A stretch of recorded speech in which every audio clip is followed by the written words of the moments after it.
realidad es un libro sobre creación y locura, la relación entre, que es un tema antiquísimo, ¿no? Ya Aristóteles se preguntaba que cómo era posible que los hombres de genio tuvieran tanta bilis negra, porque tanta tendencia a la bilis negra, porque entonces se creía en la Grecia clásica que la depresión estaba causada por un exceso de bilis negra, ¿no? O sea que esto de la relación entre la creatividad y el trastorno mental ha sido un tema antiquísimo.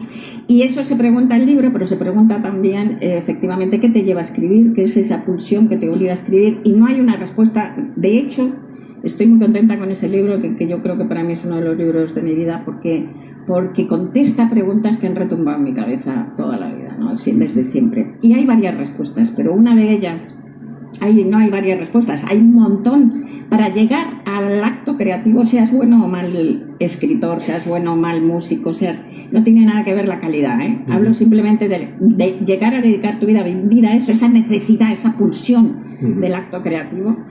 Pues se necesita algo que es, como yo lo llamo en el libro, la tormenta perfecta, que es un montón, un cúmulo de circunstancias que se ven juntas. Entonces he llegado a desentrañar, ¿no? Y he llegado a contestarme satisfactoriamente esas preguntas. Una de ellas, te voy a decir una de las circunstancias, por ejemplo. Tenemos la cabeza sin madurar, no hemos acabado de madurar neurológicamente.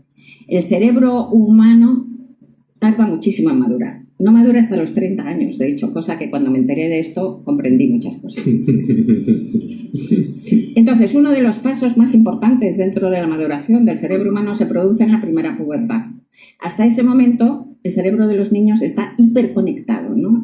Todas las neuronas se conectan unas con otras, es un verdadero chisporroteo a través de la sinapsis, que son las conexiones químicas y eléctricas, ¿no? Entonces, el cerebro de los niños es una absoluta castillo de fuego, ¿no? De estos de fuegos artificiales. Por eso los niños tienen un comportamiento con esa imaginación desatada, que ven pasar un perro y piensan que es un dragón, o tienen amigos invisibles. Hacemos cosas de niños que si lo hicieras de mayor, pues sería considerado un delirio psicótico, ¿no? Tener como un amigo a una persona invisible a la que hablas.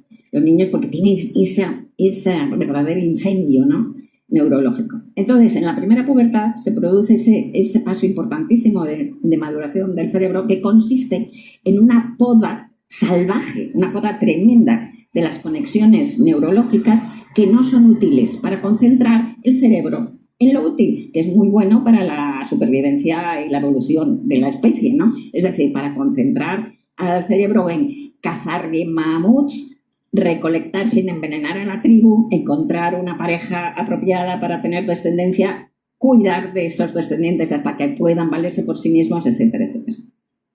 ¿Qué pasa?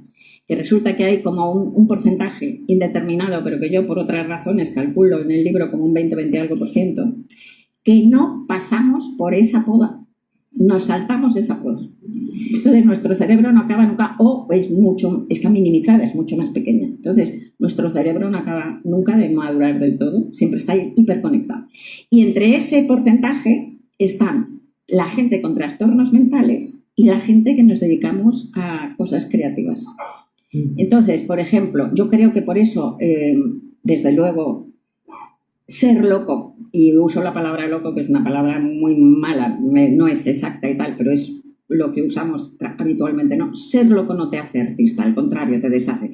¿Qué es lo que ¿a qué llamamos locura? Pues llamamos locura al trastorno grave, ¿no?, a la psicosis y tal. Entonces, si tienes un trastorno mental grave, no puedes crear, ¿no? De hecho, la historia del arte del ser humano está llena de ejemplos, ¿no? Pues Schumann, por ejemplo, pues dejó de crear cuando la metieron en el psiquiátrico. Hölderlin, pues dejó de poder escribir poesías. Pero yo lo que creo es que tenemos una construcción, unas conexiones neurológicas similares, que la diferencia es cuantitativa y no cualitativa. Es decir, posiblemente esas conexiones... Decía Eric Kandel, que era premio Nobel de Medicina, que todo trastorno mental se debe a una mala conexión neurológica, a fallos en las conexiones neurológicas. Entonces, yo creo que lo que pasa es que tenemos conexiones paralelas y que la gente con un trastorno mental grave tiene o desconexiones o fallos catastróficos, ¿no? Y mientras que pues, nosotros no. Entonces, ¿qué pasa? Pues que todo el rato estás viendo cosas. O sea, yo, por ejemplo, además creo que bastantes de los que estáis aquí también tenéis ese cerebro. Esa es otra teoría. Porque yo creo que no solo te tienes ese cerebro y ha pasado una poda deficitaria la gente que nos dedicamos a cosas creativas, sino que, por ejemplo, la gente que necesita, teoría mía, que necesita de manera esencial leer para poder vivir, yo creo que también tiene esa cabeza un poco paralela, ¿no? Y demasiado hiperconectada. Inmadura, es decir. Inmadura, Claro. Inmadura, sí. Pero, ¿qué pasa? Pues que yo todo el rato estoy viendo imágenes, todo el rato. Pero, o sea, mi cerebro funciona, mi imaginación marcha sola.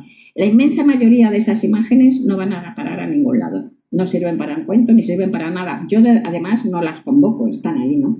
De repente estoy esperando un ascensor, que a lo mejor he esperado 20 veces, 20 días, pero ese día, no sé por qué, justo antes de que se abran las puertas, imagino, veo, porque son muy visuales, lo ves, son como sueños, que sueñas con los ojos abiertos, veo que va a haber un cadáver enroscado encima de un charco de sangre.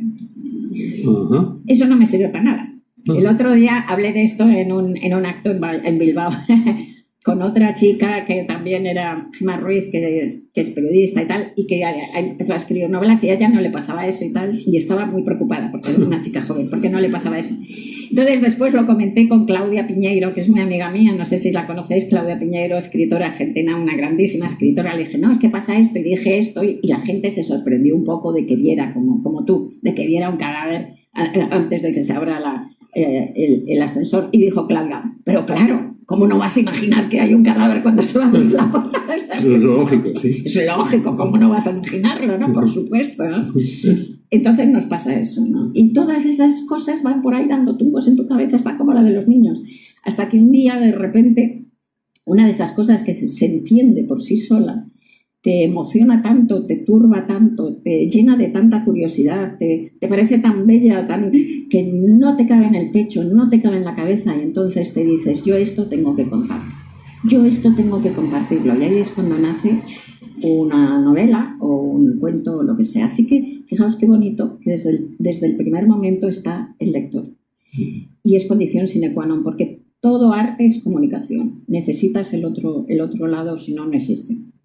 Tu lector primero, de todas formas, tu lector primero, segundo, tercero, no